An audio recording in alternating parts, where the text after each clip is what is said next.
जीवन में जब भी मुसीबत आए तो घबराना मत, डरना मत।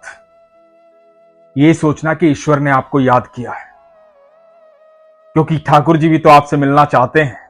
वो भी तो चाहते हैं कि आप उनको याद करें, आप उनको पुकारें और वो दौड़े चले आए, क्योंकि वो आपसे बेहद प्रेम करते हैं। यकीन नहीं हो रहा ना इस बात पर? तो ये प्रसंग बड़े ध्यान से सुनिएगा, आपको बड़ा आनंद आएगा। हरे कृष्ण दोस्तों, मैं हूं अनुज शर्मा। पंजाब लुधियाना की रहने वाली अनुराधा जी, उनकी बेटी है सुहानी जी। अनुराधा जी बताती हैं कि बरसाना और वृंदावन से प्यार है उन्हें। बरसाना और वृंदावन की महक उनके भीतर से जाती नहीं है। हर 2 महीने में ठाकुर जी से और राधा रानी से मिलने पंजाब से बरसाना और वृंदावन आ जाते हैं। दोनों मां बेटी ठाकुर जी के अनन्य भक्त हैं, राधा रानी के अनन्य भक्त हैं। अनुराधा जी बताती हैं कि हर बार की तरह इस बार भी अप्रैल में ठाकुर जी से मिलने, राधा रानी से मिलने वृंदावन गए, बरसाना जाना था।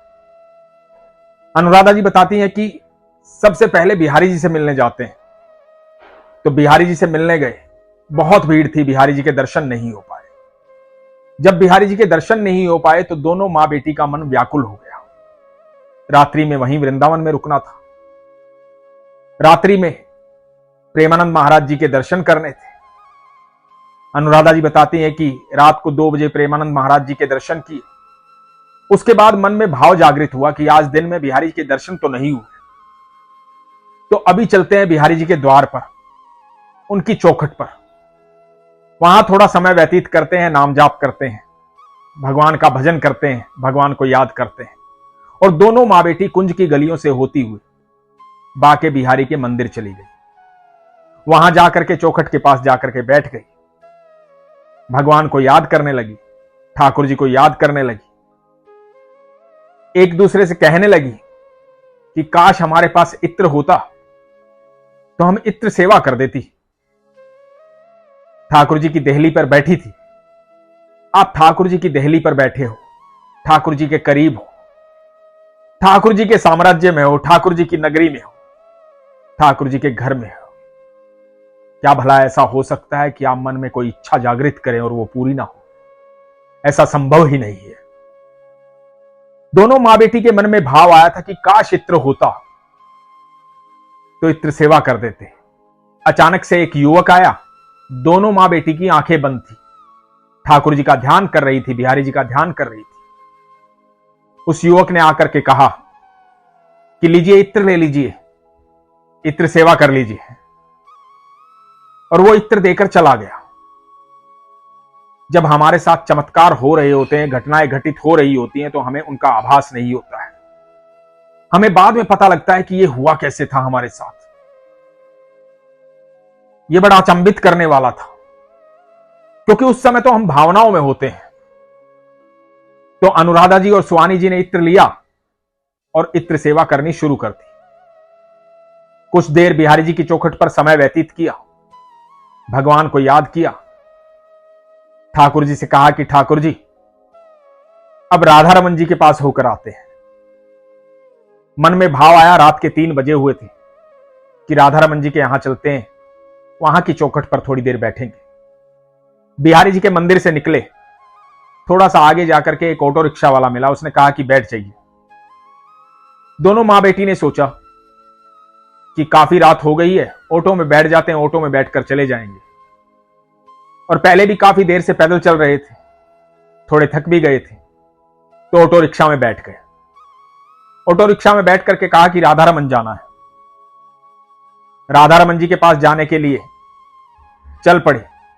थोड़ा सा आगे जाकर के आभास हुआ कि ये ऑटो रिक्शा वाला गलत रास्ते पर ले जा रहा है, क्योंकि ये रास्ता बड़ा सुनसान है। ऐसा रास्ता इन्होंने कभी देखा नहीं था, कई सालों से वहां आ रहे हैं। ये रास्ता अनजाना लगा। जब रास्ता अनजाना लगा तो मन में भय उत्पन्न हुआ। जब मन में भय उत्पन्न हुआ तो राधा रानी को पुकारा। मन में नाम जाप शुरू हुआ। जब भी हम मुसीबत में आते हैं तो सबसे पहले ईश्वर को पुकारते हैं, अपने प्रिय भगवान को याद करते हैं और उनसे कहते हैं कि इस संकट में बचाओ हमें। वही किया अनुराधा जी ने और सुहानी जी ने। राधा रानी का नाम जाप किया और रिक्शा वाले को कहा कि रोको, इधर ही रोको। 2-3 बार कहने के बाद उसने ऑटो रिक्शा रोका। ऑटो रिक्शा रोकने के बाद ये दोनों मां बेटी नीचे उतरी। उसे कहने लगी कि तुम गलत रास्ते पर ले जा रहे हो, बहस करने लगी। डर के मारे भीतर ही भीतर मन में राधा नाम जाप चल रहा था, क्योंकि रास्ता सुनसान था। दोनों मां बेटी अकेली थी। रास्ते पर दूर दूर तक कोई दिखाई नहीं दे रहा था, सिर्फ ऑटो रिक्शा वाला था। दुर्घटना कभी भी हो सकती है, इसलिए हमेशा सचेत रहना चाहिए।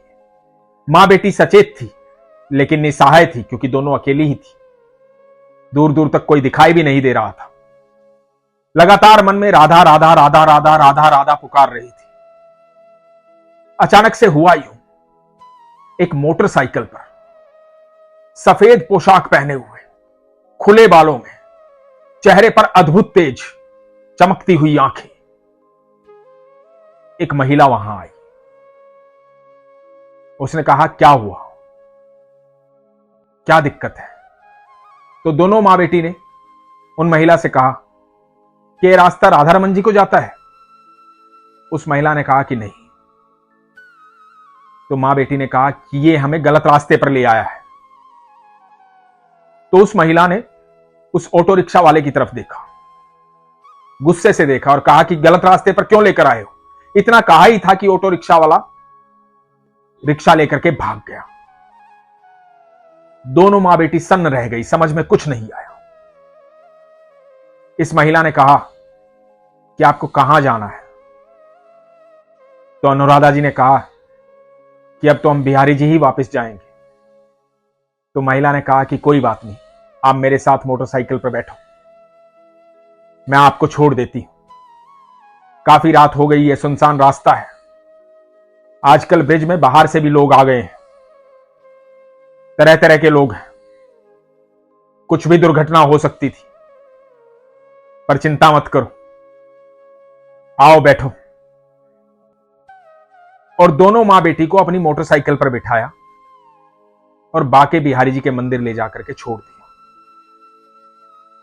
अनुराधा जी बताती हैं कि हम दोनों स्तब्ध थी, कुछ समझ में नहीं आ रहा था। उस मोटरसाइकिल पर बैठने के बाद ऐसा लग रहा था जैसे फूलों की शैया पर बैठे हुए हैं। अद्भुत खुशबू आ रही थी, लेकिन दिमाग काम नहीं कर रहा था।